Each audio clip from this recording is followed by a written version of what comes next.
É claro que eu já perdi a eleição. Claro que já perdi. Felizmente, em número muito menor, mas muito menor do que as que ganhamos. Agora mesmo, na eleição municipal, nós fizemos 5 campanhas e ganhamos as 5. Mas eu já perdi. Quando perdi, eu tenho uma certeza, nós não perdemos por erros estratégicos, nós não perdemos por cometer falhas, nós não perdemos não. Perdemos por circunstâncias de campanha que fazem perder. Por exemplo, eu perdi uma eleição em São Paulo, eu fazia a campanha do Aloysio Nunes, que agora é secretário de governo do Serra, e ele enfrentava na época o Suplicy e o Maluf. E a campanha estava completamente polarizada entre Suplicy e Maluf. Então tudo que a gente falava não tinha efeito, não acontecia, não tinha jeito nenhum. Bom, perdemos a campanha com o Aloysio. Veja só uma coisa, o Aloysio provavelmente vai ser governador de São Paulo. Vai ser candidato a governador de São Paulo agora, porque ele é o candidato do Serra, muito provavelmente, vai ser candidato a governador de São Paulo. Muito provavelmente eu vou fazer a campanha do Aloysio. Então isso me dá muita honra, porque, em geral, quando se perde a campanha, sai todo mundo execrado da campanha. O que acontece no marketing político, o que eu vejo como, assim, qual seria a pedra de toque das coisas que a gente faz no marketing político? Eu queria mostrar para vocês uma coisa que eu acho fundamental, eu acho a base disso. Eu já vi publicitários de alto nível dizerem que candidato é produto como outro qualquer. O Ricardo agora mesmo falou do marketing político que usa a situação como um produto, se é lícito fazer isso ou não. Marketing político e propaganda são duas coisas completamente diferentes. Isso hoje é testado até cientificamente. Como é que a coisa ocorre?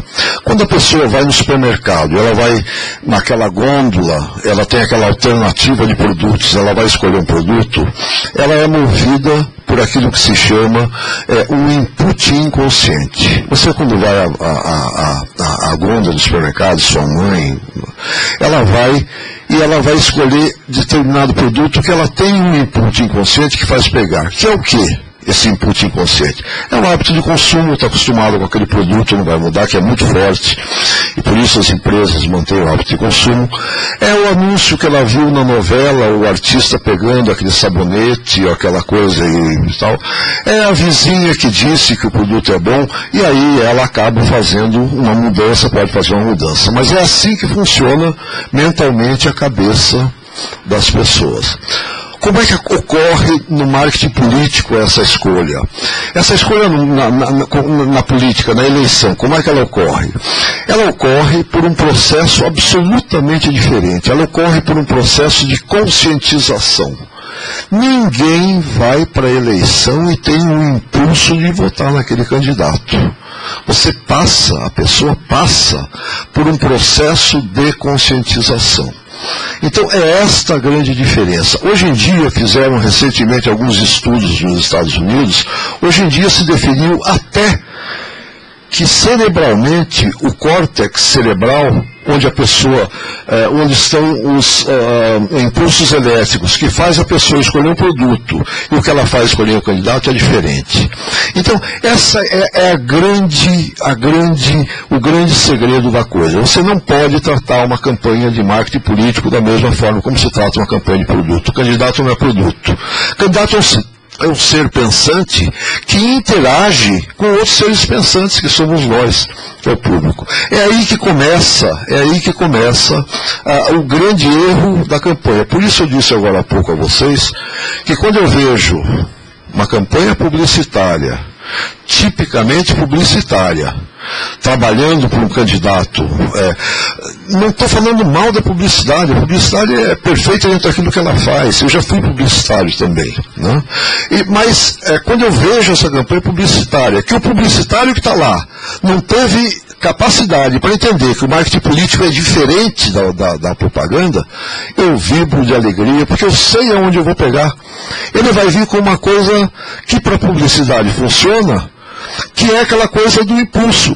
Ontem mesmo eu chego numa campanha e o candidato diz assim: Chico, precisamos fazer uma campanha com emoção.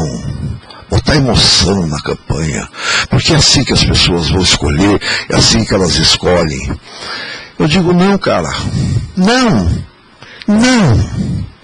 Você é um cara desconhecido, as pessoas não te conhecem, você só cria emoção, você só tem emoção de algo que você conhece. Por que se usa um artista para apresentar a água que você vai beber? Porque ele passa para você aquela emoção que ele já passou na novela, no filme, na televisão. Né? No marketing político, não. Eu não uso a emoção. E eu mando a emoção para aquele lugar, eu não tenho emoção, eu uso a racionalização. E aí que está o segredo de onde eu tenho, é que eu estou contando aqui o mapa da mina para vocês. É um processo de conscientização, e você não conscientiza ninguém pela emoção. Eu uso a emoção sim, no final da campanha, na parte final, depois que a conscientização já está implantada, depois que a racionalização já está implantada. Então isso é uma besteira, ouvir falar dessa coisa de produto, de tratar candidato como produto, isso está provado. Eu não tenho, por exemplo, ele falou do Duda Mendonça, né? Que é um publicitário excelente, que soube entender essa mudança. Mas de vez em quando o Duda Mendonça tem uns rasgos publicitários. E teve comigo sempre que eu enfrentei, talvez, porque meu score com ele hoje é 5-0. Eu nunca perdi uma campanha para o Duda Mendonça. Né? Então, é uma bobagem. Isso estou falando para vocês da prática. Eu aprendi isso na prática, minha coisa é prática. Né? Então, eu vi aqui agora uma outra coisa que eu queria, com todo respeito, discordar do professor Ricardo. Ele disse que o horário político é uma comédia nacional. Eu vou dar um outro, talvez ele não tenha percebido um conceito que eu vou voltar e dar aqui para vocês. O Brasil saiu da ditadura, onde mandavam os generais, e a plebe, nós, cuidávamos da ditadura. E aí veio uma eleição direta, ainda meio capenga, e depois se instalou a democracia plena. Num país como o Brasil, onde os meios de comunicação, os jornais, as revistas, atingem muito pouca coisa, as tiragens de jornais desse país são ridículas. Jornal não influencia porcaria nenhuma. Eu comecei aí, eu comecei jornal, trabalhei muitos anos no Estadão, na Folha de São Paulo, trabalhei na Editora Abril, dirigi revistas, eu conheço, eu sei o que é. A tiragem do Globo, do Jornal do Brasil, da Folha de São Paulo, então, é uma porcaria perto do que é a grande massa, não atinge ninguém. Aonde que as pessoas vão colher? Se não fosse horário político, nós teríamos saído da ditadura dos quartéis e teríamos caído na ditadura dos donos das televisões, porque eles é que têm o poder de comunicação que as pessoas veem em casa.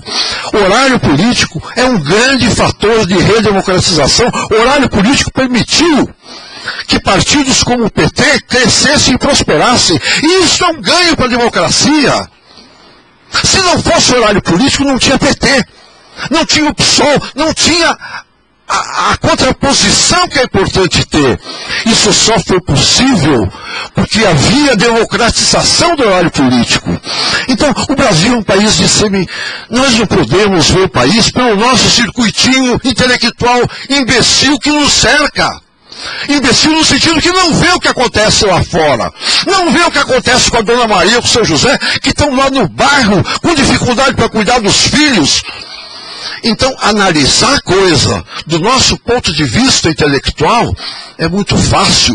Pense com a cabeça da Dona Maria e do seu José, que estão lá no bairro com dificuldade. Eles são a maioria. Eles é que têm que ser respeitados e têm que ser entendidos. E o horário político é a forma como eles têm, infelizmente, isso é infelizmente, a forma como eles têm de verem os candidatos, de assistirem com todos. Tem defeitos? Tem muitos. Podia ser melhorado? Podia. Deve ser melhorado? Mas é a forma como eles têm de verem.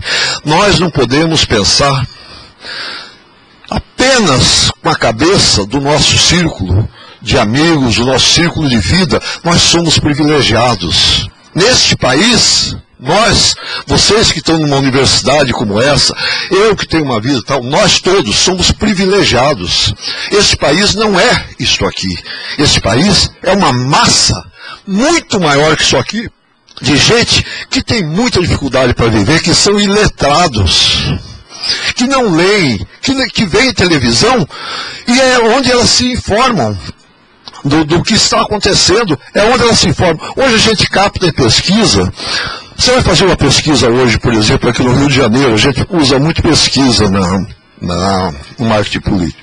Você vai fazer uma pesquisa hoje aqui no Rio de Janeiro e diz assim, em quem você vai votar